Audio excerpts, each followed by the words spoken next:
ಪ್ರೀತಿಯ ವೀಕ್ಷಕರಿಗೆ ಶಂಕರಾನಂದ ಟಿವಿಗೆ ಸ್ವಾಗತ ಸುಸ್ವಾಗತ. ಇವತ್ತಿನ ವಿಡಿಯೋನಲ್ಲಿ ವಿಶೇಷವಾಗಿ ಯುಗಾದಿ ಹಬ್ಬದ ವರ್ಷ ಭವಿಷ್ಯ ಹೇಗಿದೆ. ನಮ್ಮ ಸನಾತನಿಗಳಿಗೆ ಯುಗಾದಿ ಅನ್ನುವಂತಹದ್ದು ಹೊಸ ವರ್ಷ. ಎಲ್ಲ ಕಡೆ ಹೊಸತನ ಅನ್ನುವಂತಹದ್ದು ತುಂಬಿರುತ್ತೆ. ಪ್ರಕೃತಿ ಹೊಸತಾಗಿ ನಿಂತ್ಕೊಂಡಿರುತ್ತೆ. ಮರಗಿಡಗಳು ತನ್ನ ಹಳೆಯ ಎಲೆಗಳನ್ನೆಲ್ಲ ಉದುರಿಸಿಕೊಂಡು ಹೊಸದಾದಂತಹ ಚಿಗುರುಗಳನ್ನ ಇಟ್ಕೊಂಡಿರ್ತಕ್ಕಂಥದ್ದು. ಈಗಷ್ಟೇ ಸುಗ್ಗಿಯ ಸಂಭ್ರಮವನ್ನ ಮರೆತು ವಿಶ್ರಾಮದಲ್ಲಿದ್ದಂತಹ ರೈತಾಪಿ ವರ್ಗದವರು ಇನ್ನು 2-3 ತಿಂಗಳ ನಂತರ ಪುನಃ ತನ್ನ ಕೆಲಸಗಳಿಗೆ ಹೋಗ್ತಕ್ಕಂತಹ ಕಾಲ.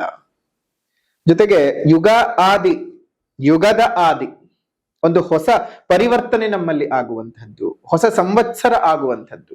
ಈಗ ನಡೆಯುವಂತಹದ್ದು ಶ್ರೀ ವಿಶ್ವಾವಸ ನಾಮ ಸಂವತ್ಸರವು ಮುಗಿದು ನಡೆಯುವಂಥದ್ದು ಶ್ರೀ ಪರಾಭವ ನಾಮ ಸಂವತ್ಸರ.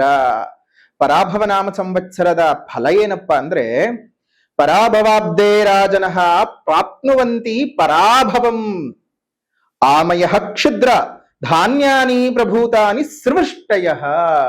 ಕಷ್ಟಪಟ್ಟು ಒಂದ್ ಸೈಟ್ ಅನ್ನ ಕೊಂಡ್ಕೊಂಡಿದ್ದಾಯ್ತು.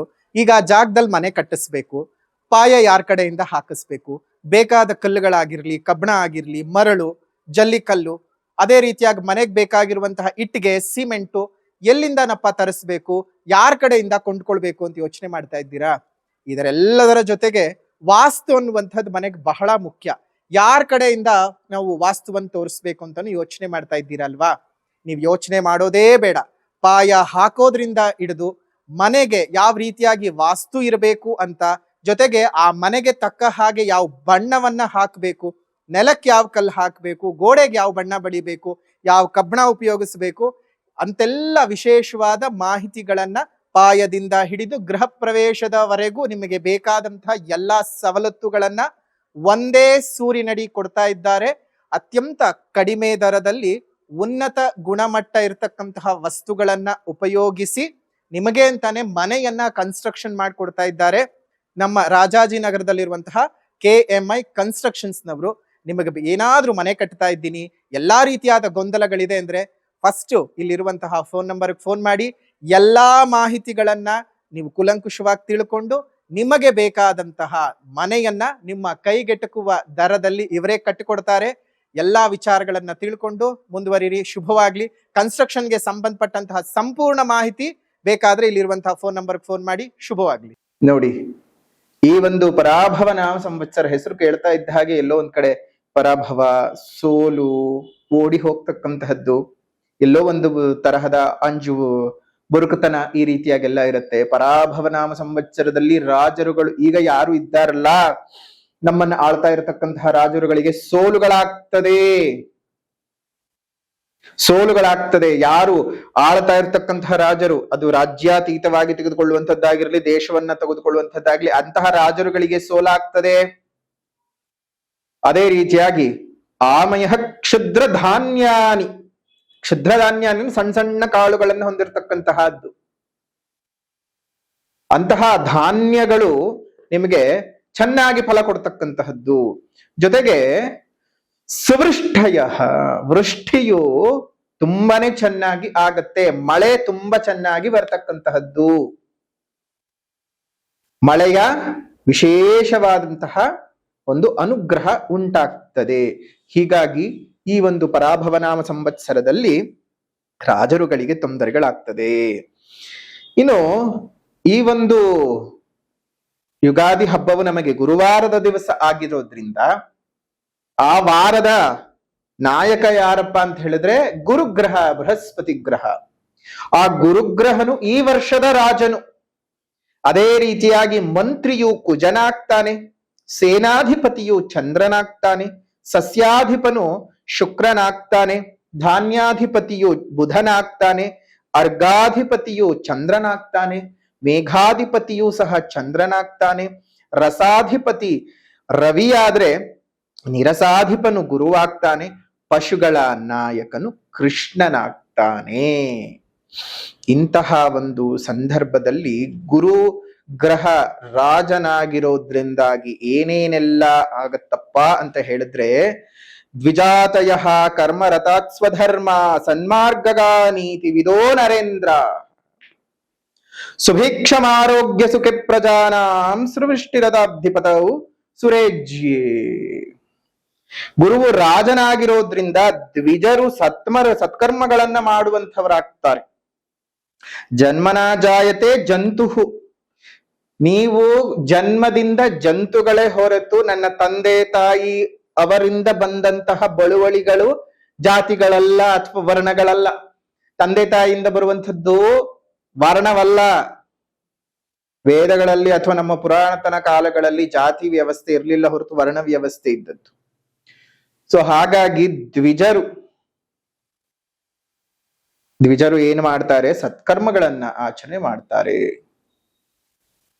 ಅದೇ ರೀತಿಯಾಗಿ ತಮ್ಮ ಕುಲಧರ್ಮಗಳನ್ನ ಅನುಷ್ಠಾನಗಳನ್ನ ಸರಿಯಾಗಿ ಮಾಡಿಕೊಂಡು ಹೋಗುವಂಥವ್ರಾಗ್ತಾರೆ. ಯಾಕಂದ್ರೆ ಗುರುವಲ್ವೇ, ನಿಮ್ಮ ಧರ್ಮ ಪರಿಪಾಲನೆಯನ್ನ ನೀವು ಸರಿಯಾಗಿ ಆಚರಣೆ ಮಾಡ್ಕೊಂಡು ಹೋಗುವ ಹಾಗೆ ಪ್ರೇರೇಪಣೆಯನ್ನ ಕೊಡ್ತಾನೆ. ಜೊತೆಗೆ ರಾಜರುಗಳಿಂದ ರಾಜ್ಯ ಪರಿಪಾಲನೆ ಮಾಡುವಂಥವ್ರು ಸ್ವಲ್ಪ ಸರಿಯಾಗಿರುವಂಥವ್ರು ಸಿಗಬಹುದು ಪರಿವರ್ತನೆಯ ನಂತರದಲ್ಲಿ ಜನರ ಯೋಗಕ್ಷೇಮವನ್ನ ವಿಚಾರಿಸ್ಕೊಳ್ತಕ್ಕಂತಹ ಒಂದಷ್ಟು ಪರಿವರ್ತನೆಗಳು ಆದ್ರೂ ಆಗತ್ತೆ. ಜೊತೆಗೆ ಪ್ರಜೆಗಳ ಆರೋಗ್ಯ ಸ್ವಲ್ಪ ಮಟ್ಟಕ್ಕೆ ಸುಧಾರಿಸುತ್ತೆ. ಒಳ್ಳೆಯ ಮಳೆಯಾಗಿ ಧಾನ್ಯಗಳು ಹೇರಳವಾಗಿ ಬರುತ್ತೆ. ಅದೇ ರೀತಿ ಇನ್ನೊಂದು ಪ್ರಮುಖವಾಗಿರತಕ್ಕಂತಹದ್ದು ಏನಪ್ಪಾ ಅಂತ ಹೇಳಿದ್ರೆ, ಕುಜನ್ ಮಂತ್ರಿಯಾಗಿರೋದ್ರಿಂದ ಹಸಿರಿನ ಪೈರುಗಳು ಅಗ್ನಿ ಭಯದಿಂದ ಒಣಗಿ ಹೋಗಬಹುದು. ಅಂದ್ರೆ ಅಷ್ಟು ಉಷ್ಣ ಬಿಸಿ ಇರುತ್ತೆ. ಜಲೋಪದ್ರವಗಳು ಜಾಸ್ತಿ ಆಗ್ತಕ್ಕಂತಹದ್ದು, ಸುಂಟರ್ ಗಾಳಿಗಳು ಜಾಸ್ತಿ ಆಗುವಂತಹದ್ದು, ರೋಗ ಪೀಡೆಗಳು ಸಸ್ಯಗಳಿಗೆ ಜಾಸ್ತಿ ಆಗುವಂತಹದ್ದು ಆಗತ್ತೆ. ಅದೇ ರೀತಿಯಾಗಿ ಇಂತಹ ಸಸ್ಯಗಳಿಗೆಲ್ಲ ಸಸ್ಯಾಧಿಪನಾಗಿರತಕ್ಕಂತಹ ಶುಕ್ರನ ಫಲವನ್ನ ನೋಡೋದ್ರಿಂದ ಸ್ವಲ್ಪ ಮಟ್ಟಕ್ಕೆ ಏನೇ ಹೆಚ್ಚು ಕಡಿಮೆಗಳೆಲ್ಲ ನಡೆದ್ರೂ ಸಹ ರೈತರ ಬೆಳೆಗಳಿಗೆ ಹಾನಿಗಳು ಅಷ್ಟು ಆಗೋದಿಲ್ಲ. ಒಟ್ಟಾರೆಯಾಗಿ ಈ ಒಂದು ನವನಾಯಕರ ಫಲ ಆಗಿದ್ದಿರಬಹುದು, ರಾಜನ ಮಂತ್ರಿ ಫಲಗಳು, ಸಸ್ಯಾಧಿಪನ ಫಲಗಳೆಲ್ಲ ಒಂದ್ ಹಂತಕ್ಕೆ ಶುಭ ರೀತಿನಲ್ಲೇ ಇರತಕ್ಕಂತಹದ್ದು. ಹಾಗಾಗಿ ಏನು ಯೋಚನೆ ಮಾಡುವಂತಹ ಅವಶ್ಯಕತೆ ಇಲ್ಲ. ಇನ್ನು ಪ್ರಮುಖವಾಗಿ ಬಂದಂತಹ ಸಂದರ್ಭದಲ್ಲಿ ವರ್ಷದಲ್ಲಿ ಗ್ರಹಣ ಅಂತ ಬಂದ ಸಂದರ್ಭದಲ್ಲಿ ಯಾವಾಗ್ಲೂ ಅಷ್ಟೇ, ಈ ವರ್ಷ ಗ್ರಹಣ ಇದೆ, ಪ್ರತಿ ವರ್ಷ ಗ್ರಹಣ ನಡೆಯುತ್ತೆ. ಮಿನಿಮಮ್ 2 ಗ್ರಹಣನಾದ್ರೂ ನಡೆಯುತ್ತೆ. ಮ್ಯಾಕ್ಸಿಮಮ್ ಅದು 6-7 ಗ್ರಹಣಗಳು ನಡೆಯೋದಕ್ಕೆ ಸಾಧ್ಯತೆ ಇದೆ. ಆ ಗ್ರಹಣಗಳು ನೀವು ವಾಸ ಮಾಡ್ತಾ ಇರ್ತಕ್ಕಂತಹ ಪ್ರದೇಶಗಳಲ್ಲಿ ಗೋಚಾರವಿದೆಯಾ ಇಲ್ಲವಾ ಅನ್ನುವಂತಹದ್ದೇ ಪ್ರಶ್ನೆ. ಹಾಗಾಗಿ ನೀವು ವಾಸ ಮಾಡ್ತಾ ಇರ್ತಕ್ಕಂತಹ ಪ್ರದೇಶಗಳಲ್ಲಿ ಗೋಚಾರಕ್ಕೆ ಬಂದಾಗ ಮಾತ್ರವೇ, ಈಗ ನಾವೇನಿದ್ದೀವಿ ಭಾರತದಲ್ಲಿ ಇದ್ದೀವಿ, ಆದ್ರೆ ಭಾರತದಲ್ಲಿ ಹುಟ್ಟಿ ಎಷ್ಟೋ ಜನ ವಿದೇಶದಲ್ಲಿ ಕೆಲಸ ಮಾಡ್ತಾ ಇರತಕ್ಕಂಥವ್ರಿದ್ದಾರೆ, ಬೇರೆ ಬೇರೆ ದೇಶಕ್ಕೆ ಹೋಗಿ ಕೆಲಸಗಳನ್ನ ಮಾಡಿ ಅಲ್ಲಿರುವಂಥವ್ರು ಇದ್ದಾರೆ. ಹಾಗಂತ ಹೇಳಿ ನಾನ್ ಭಾರತದಲ್ಲಿ ಹುಟ್ಟಿದ್ದೀನಿ, ನಾನ್ ಬೇರೆ ಕಡೆ ಕೆಲಸ, ಅದೆಲ್ಲ ಬರೋದಿಲ್ಲ. ನೀವ್ ಎಲ್ಲೇ ಹುಟ್ಟಿರಿ, ಎಲ್ಲೇ ಕೆಲಸ ಮಾಡ್ತೀರಿ, ಏನೇ ಮಾಡ್ಕೊಂಡಿರಿ, ನೀವು ಸದ್ಯ ಆ ವಾಸ ಇರತಕ್ಕಂತಹ ಪ್ರದೇಶಗಳಲ್ಲಿ ಏನಾದರೂ ಗ್ರಹಣದ ಗೋಚಾರವಿದ್ರೆ ಮಾತ್ರ. ಒಟ್ಟಾರೆಯಾಗಿ ನಮ್ಗೆ ಈ ವರ್ಷದಲ್ಲಿ ಒಟ್ಟು 4 ಗ್ರಹಣಗಳು ಸಂಭವಿಸುತ್ತೆ. 12ನೇ ತಾರೀಕು 8ನೇ ತಿಂಗಳು 2026 ಬುಧವಾರ, ಆಷಾಢದ ಕೃಷ್ಣ ಪಕ್ಷದ ಅಮಾವಾಸ್ಯ ದಿವಸ ನಿಮ್ಗೆ ಮೊದಲನೇ ಗ್ರಹಣ ನಡೆಯುತ್ತೆ. ಅದು ನಮ್ಮ ಭಾರತಕ್ಕೆ ಗೋಚಾರ ಇಲ್ಲ, ಕಾಣಿಸೋದಿಲ್ಲ. 2ನೇದಾಗಿ 28ನೇ ತಾರೀಕು 8ನೇ ತಿಂಗಳು 2026 ಶ್ರಾವಣದ ಪೌರ್ಣಮಿ ದಿವಸ ನಡೆಯುತ್ತೆ. ಅದು ಸಹ ನಮ್ಮ ಭಾರತ ದೇಶಕ್ಕೆ ಕಾಣಿಸೋದಿಲ್ಲ, ಗ್ರಹಣದ ಆಚರಣೆ ಇಲ್ಲ. ಇನ್ನು 6ನೇ ತಾರೀಕು 2ನೇ ತಿಂಗಳು 2027 ಅಮಾವಾಸ್ಯ ದಿವಸ, ಅದರಲ್ಲೂ ಪೌಷ ಮಾಸದ ಅಮಾವಾಸ್ಯ ದಿವಸ ನಡೆಯುತ್ತೆ. ಅದು ಸಹ ನಮ್ಮ ಕಣ್ಣಿಗೆ, ಅಂದ್ರೆ ಇಲ್ಲಿ ಭಾರತದಲ್ಲಿ ಗೋಚಾರವಿಲ್ಲ. 20ನೇ ತಾರೀಕು 2ನೇ ತಿಂಗಳು 2027 ಪೆನಂಬ್ರಲ್ ಚಂದ್ರಗ್ರಹಣ, ಮಾಘ ಮಾಸದ ಪೌರ್ಣಮಿ ದ್ವಿತೀಯ ದಿವಸ, ಅದು ನಮಗೆ ಕಾಣಿಸುವುದಿಲ್ಲ. ಸೊ ಹಾಗಾಗಿ ನೀವೇನ್ ಯೋಚನೆ ಮಾಡುವಂತಹ ಅವಶ್ಯಕತೆ ಇಲ್ಲ. ಈ ಒಂದು ವರ್ಷದಲ್ಲಿ ಯಾವುದೇ ಒಂದು ಗ್ರಹಣಗಳು ನಮಗೆ ಗೋಚಾರವಿಲ್ಲ. ಆದ್ರೆ ಆ ಗ್ರಹಣದ ಸಮಯ ಬಂದಂತಹ ಸಂದರ್ಭದಲ್ಲಿ ನೀವು ಏನೇನ್ ಮಾಡ್ಬೇಕು, ಏನೇನ್ ಮಾಡಬಾರ್ದು, ಗ್ರಹಣದ ಆಚರಣೆ ಇಲ್ಲ, ಆದ್ರೆ ಗ್ರಹಣಕ್ಕೂ ಮೀರಿದ್ದು ಕೆಲವೊಂದು ನಮ್ಮ ಬದುಕಿನಲ್ಲಿ ದೇವರ ಉಪಾಸನೆಗಳನ್ನಾಗ್ಲಿ, ಮಂತ್ರೋಪದೇಶಗಳನ್ನಾಗ್ಲಿ, ಅಥವಾ ನಮ್ಮ ಇಷ್ಟದ ದೇವತೆಗಳ ಉಪಾಸನೆಯ ಅನುಷ್ಠಾನದ ಕ್ರಮಗಳನ್ನ ಮಾಡ್ಕೊಂಡು ಹೋಗೋದಕ್ಕೆ ಅದು ಪರ್ವಕಾಲಗಳಾಗಿರ್ತವೆ. ಗೋಚಾರವಿದ್ರೆ ಇನ್ನು ಶಕ್ತಿ ಹೆಚ್ಚು. ಅದು ನಭೋಮಂಡಲದಲ್ಲಿ ಆಗೇ ಆಗೋದ್ರಿಂದ ನೀವು ಮಾಡ್ಕೊಳ್ಬೇಕಾದದ್ದನ್ನ ನಾವು ಹೇಳ್ಕೊಡ್ತೀವಿ ಆ ಸಮಯ ಬಂದಂತಹ ಸಂದರ್ಭದಲ್ಲಿ. ಸೊ ಹಾಗಾಗಿ ಎಲ್ಲವೂ ಸಹ ಶುಭವಾಗ್ಲಿ, ಮಂಗಳವಾಗ್ಲಿ. ನಾವು ಪ್ರತಿ ವರ್ಷವೂ ಅಷ್ಟೇ ಯಾವುದೇ ವರ್ಷ ಭವಿಷ್ಯವನ್ನ ಲೆಕ್ಕಾಚಾರ ಹಾಕುವಂತಹ ಸಂದರ್ಭದಲ್ಲಿ ಪ್ರತಿ ಬಾರಿ ಗಣನಕ್ಕೆ ತೆಗೆದುಕೊಳ್ತಕ್ಕಂಥದ್ದು ಗುರು ಶನಿ ರಾಹು ಕೇತುಗಳು. ಯಾಕಂದ್ರೆ ಬಹಳ ದೀರ್ಘಕಾಲದಲ್ಲಿ ಸಂಚಾರ ಮಾಡೋದ್ರಿಂದ ಗುರುಬಲವಾಗ್ಲಿ ಶನಿ ಬಲವಾಗ್ಲಿ ಅದು ಎಷ್ಟು ಪ್ರಬಲವಾಗಿ 2.5 ವರ್ಷ 1 ವರ್ಷ ಇರುತ್ತಲ್ಲ, ಹಾಗಾಗಿ ಅದನ್ನ ಪ್ರಮುಖ ಸ್ಥಾನ ಅಂತ ತಗೊಂಡು ಮಿಕ್ಕಿದ್ದೆಲ್ಲ ಗೋಚಾರದ್ದು ಆಯಾ ಮಾಸಗಳಲ್ಲಿ ಬದಲಾವಣೆ ಆಗ್ತಾನೆ ಹೋಗ್ತಾ ಇರುತ್ತೆ. ಸೊ ಅದನ್ನ ಮಾಸ ಭವಿಷ್ಯದಲ್ಲಿ ತಿಳ್ಕೊಳ್ಳೋಣ. ಇಲ್ಲಿ ಪ್ರಮುಖವಾಗಿ ನೋಡಿ, ನಮಗೆ 1ನೇ ತಾರೀಕು 6ನೇ ತಿಂಗಳು 2026 ಮಧ್ಯರಾತ್ರಿ 2:25 ಅಂದ್ರೆ 2ನೇ ತಾರೀಕು 6ನೇ ತಿಂಗಳು 2026 ತನ್ನ ಉಚ್ಚ ಸ್ಥಾನವಾಗಿರ್ತಕ್ಕಂತಹ ಕರ್ಕಾಟಕ ರಾಶಿಗೆ ಪುನರ್ವಸು ನಕ್ಷತ್ರ 4ನೇ ಪಾದಕ್ಕೆ ಗುರುವು ಸಂಚಾರ ಮಾಡ್ತಾ ಇದ್ದಾನೆ. ಗುರುವು ತನ್ನ ಸ್ಥಾನವನ್ನ ಮಿಥುನ ರಾಶಿಯಿಂದ ಒಂದು ಕರ್ಕಾಟಕ ರಾಶಿ ಪ್ರಯಾಣವನ್ನು ಬೆಳೆಸ್ತಾ ಇದ್ದಾನೆ. ಇದು ನೋಡಿ 12 ವರ್ಷಗಳಿಗೆ ಒಮ್ಮೆ ನಡೀತಕ್ಕಂತಹದ್ದು. ಪ್ರತಿ ರಾಶಿಗೂ 12 ವರ್ಷಕ್ಕೊಮ್ಮೆನೆ ಬರ್ತಕ್ಕಂತಹದ್ದು. ಆದ್ರೆ ಇದು ಪರಮ ಉಚ್ಚ ಸ್ಥಾನ. ಈ ರಾಶಿ ಮತ್ತು ಮಕರ ರಾಶಿಯ ಪ್ರವೇಶವಾಗಬೇಕಾದಾಗ ಬಹಳ ಒಂದು ಪ್ರಮುಖ ಸ್ಥಾನವನ್ನ ಗುರು ಪಡ್ಕೊಳ್ತಾನೆ.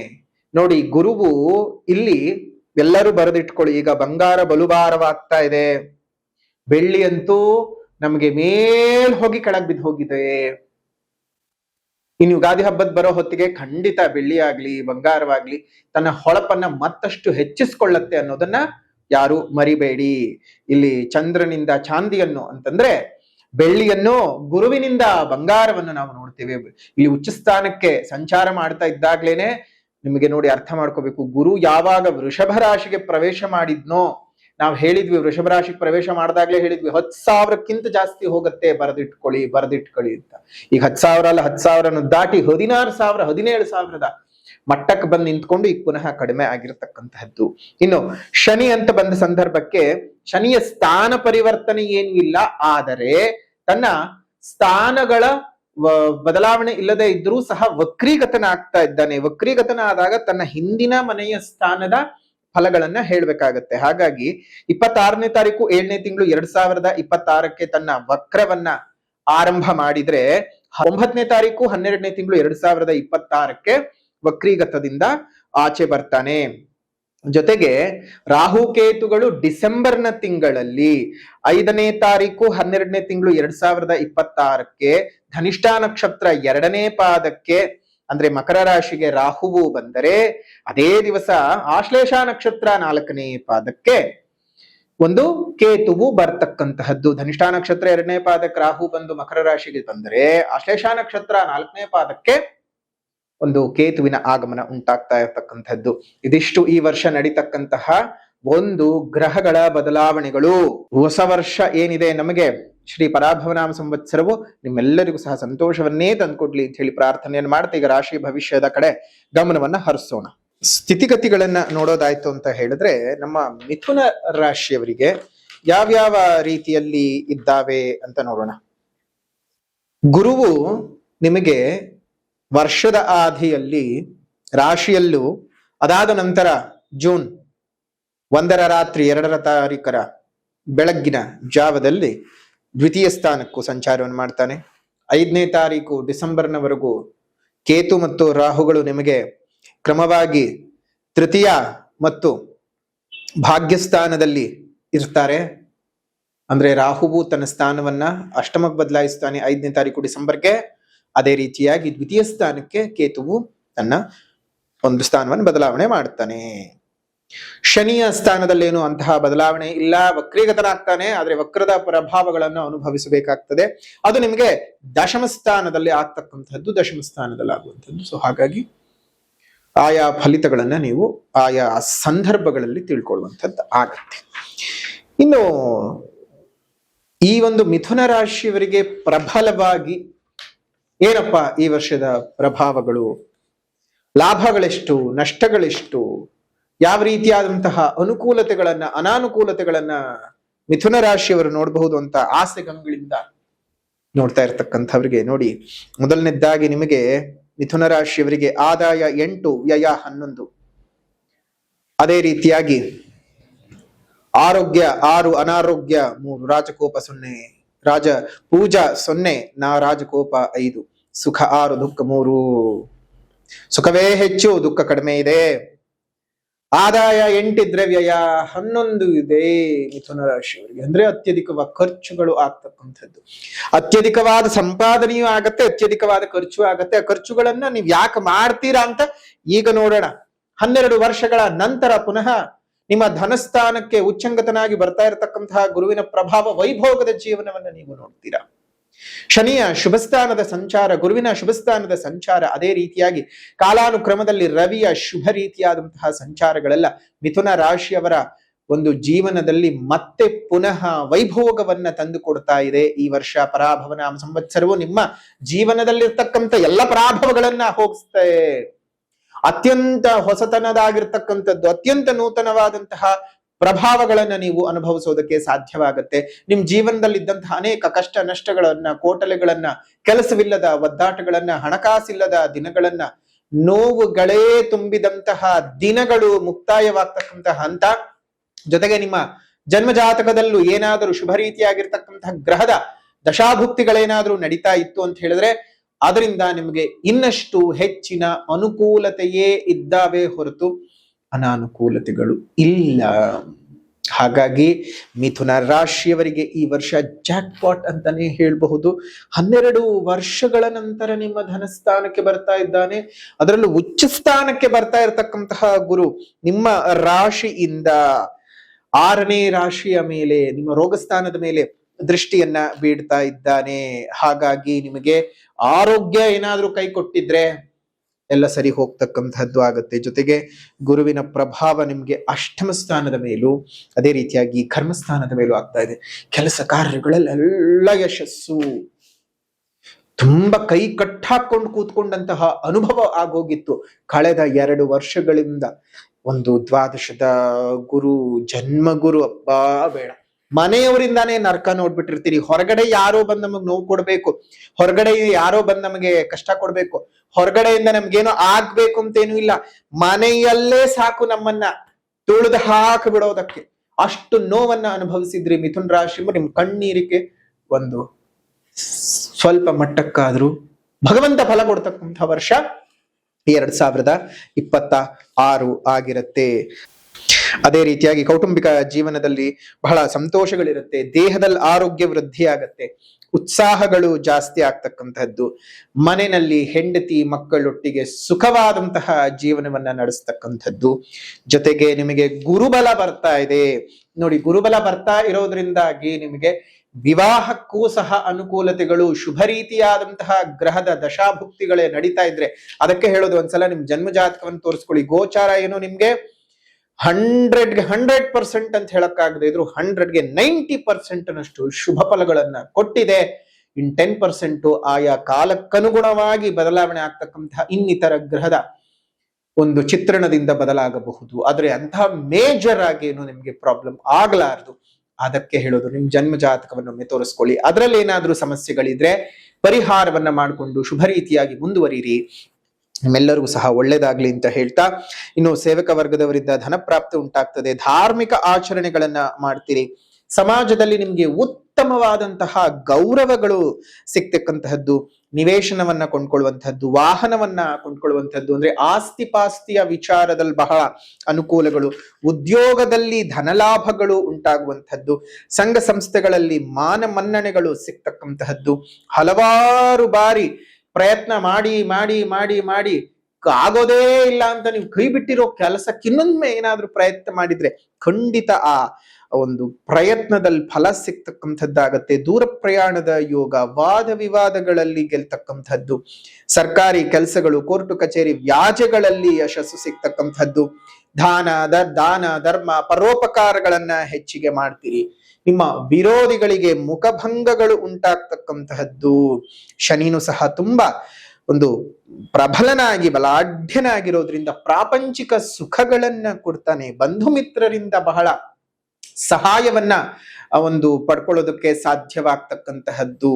ಸೊ ಹಾಗಾಗಿ ವಿಶೇಷವಾಗಿ ಶನಿಯ ಅನುಗ್ರಹ ಮತ್ತು ಗುರುವಿನ ಅನುಗ್ರಹ ನಿಮಗೆ ಗೋಚಾರದಲ್ಲಿ ಏನೋ ಪ್ರಾಪ್ತಿ ಇದೆ, ನಿಮ್ ಜನ್ಮಜಾತಕದಲ್ಲಿ ಏನಾದ್ರೂ ಪ್ರಾಪ್ತಿ ಇಲ್ಲ ಅಂತ ಹೇಳಿದ್ರೆ, ಗುರು ಏನು 1ನೇ ತಾರೀಕು ರಾತ್ರಿ 2ನೇ ತಾರೀಕಿನ ಒಂದು ಮಧ್ಯರಾತ್ರಿ ಬದಲಾವಣೆ ಆಗ್ತಾ ಇದ್ದಾನೆ. ಹಾಗಾಗಿ ದಿನಾಂಕ 31ನೇ ತಾರೀಕು 5ನೇ ತಿಂಗಳು 2026 ಶುಭ ಭಾನುವಾರದ ದಿವಸ, ಅದರಲ್ಲೂ ಅಧಿಕ ಜ್ಯೇಷ್ಠದ ಪೌರ್ಣಮಿ ತಿಥಿ ಇರುವಂತಹ ದಿವಸ, ಅಧಿಕ ಜ್ಯೇಷ್ಠದ ಪೌರ್ಣಮಿ ತಿಥಿ ದಿವಸ ಇರುವಂತಹ ವಿಶೇಷವಾದಂತಹ ಪೌರ್ಣಮಿ ತಿಥಿಯಂದು ಒಂದು ಗುರು ಮಹಾಯಾಗವನ್ನ ಮಾಡ್ತಾ ಇದ್ದೇವೆ. 12ನೇ ತಾರೀಕು 7ನೇ ತಿಂಗಳು 2026 ಪ್ರದೋಷದ ದಿವಸ, ಈ ಒಂದು ಭಾನುವಾರದ ದಿವಸವ ಸಹ ನಿಮಗೆ ವಿಶೇಷವಾಗಿ ಶನಿ ಮಹಾಯಾಗವನ್ನು ಮಾಡ್ತಾ ಇದ್ದೇವೆ.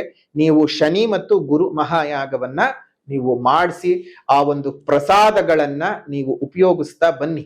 ಅದರಿಂದ ನಿಮಗೆ ಬಹಳ ಅನುಕೂಲಗಳು ಉಂಟಾಗ್ತವೆ. ಗುರು ಮಹಾಯಾಗದಲ್ಲಿ ಕೊಡತಕ್ಕಂತಹ ವಿಶೇಷವಾದಂತಹ ಗುರು ಆಶೀರ್ವಾದ ಇರತಕ್ಕಂತಹ ಅಕ್ಷತ ಪ್ರಸಾದವನ್ನ ನೀವು ಪ್ರತಿನಿತ್ಯನೂ ಸಹ ನಿಮ್ಮ ಜೊತೆನಲ್ಲೇ ಇಟ್ಕೊಂಡಿರಿ. ಅದ್ರ ಜೊತೆಗೆ ಗುರುವಿನ ಡಾಲರ್ನ ಕೊಡ್ತೀವಿ, ಆ ಗುರುವಿನ ಡಾಲರ್ನ ಕತ್ತಿನಲ್ಲಿ ಧರಿಸಿರಿ. ಗುರು ಮಹಾಯಾಗದಲ್ಲಿ ವಿಶೇಷವಾಗಿ ಪೂಜೆ ಮಾಡಿ ಕೊಡ್ತಕ್ಕಂತಹ ಆ ಪಂಚಲೋಹದ ಡಾಲರ್ನ ನೀವು ಧರಿಸೋದ್ರಿಂದ ನಿಮ್ಮ ದೇಹದಲ್ಲಿ ಆ ಗುರು ಅನುಗ್ರಹ ಉಂಟಾಗತ್ತೆ. ಶನಿ ಮಹಾಯಾಗದಿಂದ ಕೊಡ್ತಕ್ಕಂತಹ ವಿಶೇಷವಾದ ಪ್ರಸಾದವನ್ನ ನೀವು ಕೈಗೆ ಕಟ್ಕೊಳ್ಳೋದ್ರಿಂದ ಶನಿ ಅನುಗ್ರಹ ಉಂಟಾಗತ್ತೆ. ಅದ ಎರಡರ ಬೆಲೆಯೂ ಸಹ 800 ರೂಪಾಯಿಗಳು ಆಗಿರತ್ತೆ. ಅಂದ್ರೆ ಒಂದು ಯಾಗಕ್ಕೆ 800 ರೂಪಾಯಿ. ಈ 2 ಮಹಾಯಾಗಗಳಲ್ಲಿ ಪಾಲ್ಗೊಂಡು ನಿಮ್ಮ ಜೀವನವನ್ನ ಒಂದು ಸದೃಢ ಮಾಡ್ಕೊಳ್ತಾ ಹೋಗಿ. ಜೊತೆಗೆ ಅಲ್ಲಿ ಕೊಡ್ತಕ್ಕಂತಹ ಶನಿಯ ಪ್ರಸಾದವನ್ನ ಕೈಗೆ ಕಟ್ಕೊಳ್ಳೋದಾಗ್ಲಿ, ಗುರುವಿನ ಪ್ರಸಾದವನ್ನ ಒಂದು ಡಾಲರ್ನ ಕತ್ತಿಗೆ ಹಾಕೊಂಡು ಅಕ್ಷತೆಯನ್ನ ಜೊತೆನಲ್ಲಿ ಇಟ್ಕೊಂಡಿರೋದ್ರಿಂದ ಇನ್ನಷ್ಟು ಸುಖ ಸೌಖ್ಯಗಳನ್ನ ನೀವು ವೃದ್ಧಿ ಮಾಡ್ಕೊಳ್ಳೋಕ್ ಸಾಧ್ಯವಾಗುತ್ತೆ. ಇನ್ನು ನೌಕರರಿಗೆ ಅಂತ ನೋಡಿದಂತಹ ಸಂದರ್ಭದಲ್ಲಿ, ಉದ್ಯೋಗಿಗಳಿಗೆ ಮೇಲಧಿಕಾರಿಗಳು ಎಂದೂ ಇಲ್ಲದಂತಹ ಪ್ರೀತಿಯನ್ನ ತೋರ್ಸೋಕ್ ಶುರು ಮಾಡ್ತಾರೆ. ನಿಮ್ಮ ಮಾತಿಗೆ ಮನ್ನಣೆ ಸಿಗ್ತಕ್ಕಂಥದ್ದು, ಗೌರವ ಸಿಗ್ತಕ್ಕಂಥದ್ದು, ಕೆಲಸದಲ್ಲಿ ನಿಮ್ಮನ್ನ ಒಂದಷ್ಟು ಒಳ್ಳೆಯ ಸ್ಥಾನಗಳಿಗೆ ಪ್ರಮೋಟ್ ಮಾಡ್ತಕ್ಕಂಥದ್ದು, ಟ್ರಾನ್ಸ್ಫರ್ ಮಾಡ್ತಕ್ಕಂಥದ್ದು, ಕೆಲಸ ಇಲ್ಲದೆ ಒದ್ದಾಡ್ತಾ ಇದ್ದಂತೆ ಅವ್ರ ಕೆಲಸಗಳ ಪ್ರಾಪ್ತಿಯ ಯೋಗ. ಇನ್ನೇನ್ ಬೇಕು ನೆಮ್ಮದಿಯಾಗಿರೋದಕ್ಕೆ? ಸಂತಾನರಹಿತರಿಗೆ ಶುಭ ರೀತಿಯಾದಂತಹ ಸಂತಾನದ ಪ್ರಾಪ್ತಿಯ ಯೋಗ ಸಹ ಇದೆ. ಈ ವರ್ಷದಲ್ಲಿ ಕಷ್ಟಗಳು ಕಡಿಮೆಯಾಗ್ತದೆ, ಸುಖಗಳು ಜಾಸ್ತಿ ಆಗುವಂಥದ್ದು, ಶತ್ರುಗಳಿಗೆ ಮುಖಭಂಗ ಉಂಟಾಗ್ತದೆ ಆಗುವಂಥದ್ದು. ಕೃಷಿಯಿಂದ ನೀವು ಹೆಚ್ಚಿನ ಲಾಭಗಳನ್ನ ಪಡ್ಕೊಳ್ಬಹುದು. ಒಂದಕ್ಕಿಂತ ಹೆಚ್ಚಿನ ಹಣಕಾಸಿನ ಮೂಲಗಳನ್ನ ನೀವು ಈ ವರ್ಷ ನೋಡೋದಕ್ಕೆ ಸಾಧ್ಯವಾಗುತ್ತೆ. ಕೋರ್ಟ್ ಕಚೇರಿ ಎಲ್ಲ ವ್ಯಾಜ್ಯಗಳಿಂದ ಆಚೆ ಬರ್ತೀರಿ, ಜಯವು ನಿಮಗೆ ಪ್ರಾಪ್ತಿ ಆಗ್ತದೆ. ಇನ್ನು ವ್ಯಾಪಾರ ವ್ಯವಹಾರಗಳನ್ನ ನಾವು ಮಾಡ್ಕೊಳ್ಬಹುದಾ ಅಥವಾ ಇರುವಂತಹದ್ದನ್ನ ಎಕ್ಸ್ಟೆಂಡ್ ಮಾಡ್ಕೊಳ್ಬಹುದಾ ಅಂದ್ರೆ ಒಂದ್ಸಲ ನಿಮ್ ಜನ್ಮ ಜಾತಕದಲ್ಲಿ ಎಂತ ಶಭುಕ್ತಿಗಳು ನಡೀತಾ ಇದೆ ಅಂತ ತಿಳ್ಕೊಂಡು ಕೈ ಹಾಕೋದು ತುಂಬಾನೇ ಉತ್ತಮ. ಹಳೆ ವ್ಯವಹಾರಗಳನ್ನ ಎಕ್ಸ್ಟೆಂಡ್ ಮಾಡ್ಕೊಳ್ಳಿ ಅಥವಾ ಹೊಸ ಎಸ್ಟಾಬ್ಲಿಷ್ಮೆಂಟ್ ಮಾಡ್ಕೊಳ್ಳಿ, ತುಂಬಾ ಚೆನ್ನಾಗಾಗ್ತದೆ ನಿಮಗೆ. ಆದ್ರೆ ಮಿತ್ರರಿಂದ ದ್ರೋಹವಾಗುವ ಸಂಭವ ಇದು ಪ್ರತಿ ಬಾರಿ ಎಲ್ರಿಗೂ ಇದ್ದದ್ದೇ. ಯಾರನ್ನ ಸ್ನೇಹಿತರು ಅಂತ ಇಟ್ಕೊಂಡಿರ್ತೀರೋ ಒಂದ್ ಸ್ವಲ್ಪ ಜಾಗ್ರತೆಯಾಗಿ ಇಟ್ಕೊಂಡಿರಿ. ಬೇಕಾಗಿಲ್ಲ ಬೇಡದೇ ಇರೋರು ಸಹವಾಸ, ಸ್ವಲ್ಪ ಸಹವಾಸದಿಂದ ಸನ್ಯಾಸಿ ಕೆಟ್ಟನಂತೆ, ಹಂಗ್ ಮಾಡ್ಕೊಳಕ್ ಹೋಗ್ಬೇಡಿ. ಸಜ್ಜನನಾಗಿಯೇ ಇಟ್ಕೊಳ್ಳಿ, ದುರ್ಜನರು ಬೇಕಾಗಿಲ್ಲ ಸಹವಾಸ. ರೈತರಿಗೆ ಅತ್ಯಧಿಕವಾಗಿರತಕ್ಕಂತಹ ಹಣ, ಹೂಡಿಕೆ ಮಾಡಿದ ಹಣ ಬರ್ತದೆ, ಒಂದು ಕೆಲಸ ಕಾರ್ಯಗಳಲ್ಲಿ ಪ್ರಗತಿ ಉಂಟಾಗತ್ತೆ, ನಿಮ್ಮ ಬದುಕಿನಲ್ಲಿ ತುಂಬಾ ಚೆನ್ನಾಗಿರತಕ್ಕಂತಹ ಜೀವನವನ್ನ ನೀವು ನೋಡೋದಕ್ಕೆ ಸಾಧ್ಯವಾಗುತ್ತೆ. ನಿಮ್ಮ ಬೆಳೆಗಳಿಗೆ ಬಂಗಾರದ ಬೆಲೆಗಳು ಬರ್ತಕ್ಕಂತಹದ್ದು ಚೆನ್ನಾಗಿದೆ. ಸೊ ಹಾಗಾಗಿ ಈ ವರ್ಷ ನಿಮ್ಮೆಲ್ಲರಿಗೂ ಮಿಥುನ ರಾಶಿಯವರಿಗೆ ತುಂಬಾ ಸುಂದರವಾಗಿದೆ ಅಂತ ಹೇಳ್ತಾ, ಪರಿಹಾರದ ಮಾರ್ಗ ಅಂತ ಬಂದಾಗ ಮೊದಲನೇದಾಗಿ ಸಾಮಾಜಿಕ ಪರಿಹಾರ. ಸಾಮಾಜಿಕ ಪರಿಹಾರ ಅಂತ ಹೇಳಿದಾಗ ಪ್ರಕೃತಿಯನ್ನು ಉಳಿಸಿ, ಪ್ರಕೃತಿಯನ್ನು ಬೆಳೆಸಿ, ಸಾಧ್ಯವಾದ ಕಡೆಗಳೆಲ್ಲ ಗಿಡಗಳನ್ನ ನೆಟ್ಟು ಪೋಷಣೆ ಮಾಡುವಂತಹ ಅಭ್ಯಾಸವನ್ನು ಮಾಡ್ಕೊಳ್ಳಿ. ಪ್ರಕೃತಿ ಜೊತೆಗೆ ಬದುಕಿ, ಪಶುಗಳನ್ನ ಕಾಪಾಡ್ಕೊಳ್ಳಿ, ಪಕ್ಷಿಗಳಿಗೆ ಆಸರೆಯಾಗಿರಿ. ನಿಮ್ಮ ಮನೆ ಮುಂದೆ ಮತ್ತು ಮೇಲ್ಭಾಗದಲ್ಲಿ ಒಂದು ಸಣ್ಣ ಸಣ್ಣ ಕುಂಡಗಳಲ್ಲಿ ನೀರನ್ನ ಇಡುವಂತಹ ಅಭ್ಯಾಸ ಮಾಡ್ಕೊಳ್ಳಿ. ಅದರಿಂದ ಅದೆಷ್ಟೋ ಜೀವ ಜಂತುಗಳಿಗೆ ನೀವು ಕೊಡ್ತಕ್ಕಂತಹ ಹನಿ ನೀರು ಅವರ ಜೀವವನ್ನ ಉಳಿಸ್ಕೊಳ್ಳೋದಕ್ಕೆ ಸಾಧ್ಯವಾಗುತ್ತೆ. ಒಂದು ಜೀವಿಯ ಜೀವ ಉಳಿಸಿದಂತಹ ಪುಣ್ಯದ ಫಲ ನಿಮಗೆ ಸಿಗತ್ತೆ. ನೀವು ಖಂಡಿತವಾಗಿಯೂ, ನಾವು ಇದನ್ನ ಹೇಗೆ ಹೇಳ್ತಿದ್ದೀವಿ ಅಂದ್ರೆ, ಎಲ್ಲರೂ ಸ್ವಾರ್ಥದಲ್ಲೇ ಪ್ರಪಂಚ ಬದುಕ್ತಾ ಇದೆ. ಆ ಪ್ರಪಂಚದಲ್ಲಿ ಸ್ವಾರ್ಥದಲ್ಲಿ ಬದುಕುವುದನ್ನು ಬಿಟ್ಬಿಡಿ, ಪ್ರಪಂಚದಲ್ಲಿ ನೀವು ಪ್ರಾಪಂಚಿಕರಾಗಿ ಬದುಕಿ, ಆಗ್ಲೇ ನಿಮ್ಗೆ ಜೀವನದ ಯಶಸ್ಸು ಸಿಗೋಕ್ ಸಾಧ್ಯ ಅಂತ ಹೇಳ್ತಾ, ಸಾಮಾಜಿಕ ಪರಿಹಾರದ ನಂತರದಲ್ಲಿ ಆಧ್ಯಾತ್ಮಿಕ ಪರಿಹಾರ. ಆಧ್ಯಾತ್ಮಿಕ ಪರಿಹಾರ ಅಂತ ಬಂದಾಗ ಈಗ ನಾವು ಹೇಳುವಂತಹ ಬೀಜಾಕ್ಷರಿಯನ್ನ ಪ್ರತಿನಿತ್ಯ ದಕ್ಷಿಣಕ್ಕೆ ಅಭಿಮುಖವಾಗಿ 108 ಬಾರಿ ಪಠಣವನ್ನು ಮಾಡ್ತಾ ಬನ್ನಿ. ಬೀಜಾಕ್ಷರಿಯು ಈ ರೀತಿಯಾಗಿ ಬರುತ್ತೆ. ಬೀಜಾಕ್ಷರಿ ಮಂತ್ರವು ಓಂ ಬ್ರಾಂ ಬ್ರೀಂ ಬ್ರೌಂ ಸಹ ಬುಧಾಯ ನಮಃ. ಓಂ ಬ್ರಾಂ ಬ್ರೀಂ ಬ್ರೌಂ ಸಹ ಬುಧಾಯ ನಮಃ. ಇದನ್ನ 108 ಬಾರಿ ಪ್ರತಿನಿತ್ಯವೂ ಸಹ ಒಂದು ಬೆಳಗ್ಗಿನ ಜಾವ ಪಠಣವನ್ನು ಮಾಡ್ತಾ ಬನ್ನಿ. ದಕ್ಷಿಣಕ್ಕೆ ಅಭಿಮುಖವಾಗಿ ಅರಳಿ ಗಿಡವನ್ನ ಸಾಧ್ಯವಾದ ಕಡೆ 5ರ ಸಂಖ್ಯೆಯಲ್ಲಿ ನೆಡಿ. 5 ಅರಳಿ ಗಿಡಗಳನ್ನ ನೆಟ್ಟು ಪೋಷಣೆ ಮಾಡಿ. ಕಾಮಾಕ್ಷಿ ಪಂಚಕ ಒಂದು ಸ್ತೋತ್ರದ ಪಠಣವನ್ನ ಮಾಡ್ತಾ ಬನ್ನಿ. ಕಾಮಾಕ್ಷಿ ಪಂಚಕವನ್ನ ಪಠಣ ಮಾಡೋದ್ರಿಂದ ಇನ್ನಷ್ಟು ಹೆಚ್ಚಿನ ಶುಭ ಫಲಗಳು ಸಿಗುತ್ತೆ ನಿಮ್ಗೆ. ಎಲ್ಲವೂ ಸಹ ಅನುಕೂಲವಾಗ್ಲಿ. ಮಿಥುನ ರಾಶಿಯವರ ವಿಶೇಷವಾದಂತಹ ವರ್ಷ ಭವಿಷ್ಯವನ್ನ ತಿಳ್ಕೊಂಡಿದ್ದಾಯ್ತು. ಮತ್ತೊಮ್ಮೆ ತಮ್ಮೆಲ್ಲರಿಗೂ ಸಹ ಯುಗಾದಿ ಹಬ್ಬದ ಹಾರ್ದಿಕ ಶುಭಾಶಯಗಳನ್ನ ತಿಳಿಸ್ತಾ, ಹೊಸ ವರ್ಷದ ನೂತನ ಸಂವತ್ಸರದ ಶುಭಾಶಯಗಳನ್ನ ತಿಳಿಸ್ತಾ, ಶುಭವಾಗ್ಲಿ, ಮಂಗಳವಾಗ್ಲಿ, ನಿಮ್ಮೆಲ್ಲರ ಜೀವನ ಸುಖದಾಯಕವಾಗಿರ್ಲಿ ಅಂತ ಹೇಳ್ತಾ, ಲೋಕಾ ಸಮಸ್ತ ಸುಖಿನೋ ಭವಂತು, ಸಕಲ ಸನ್ಮಂಗಳಾನಿ ಭವಂತು, ಸರ್ವೇ ಜನಾಃ ಸುಖಿನೋ ಭವಂತು, ಸಮಸ್ತ ಸನ್ಮಂಗಳಾನಿ ಭವಂತು.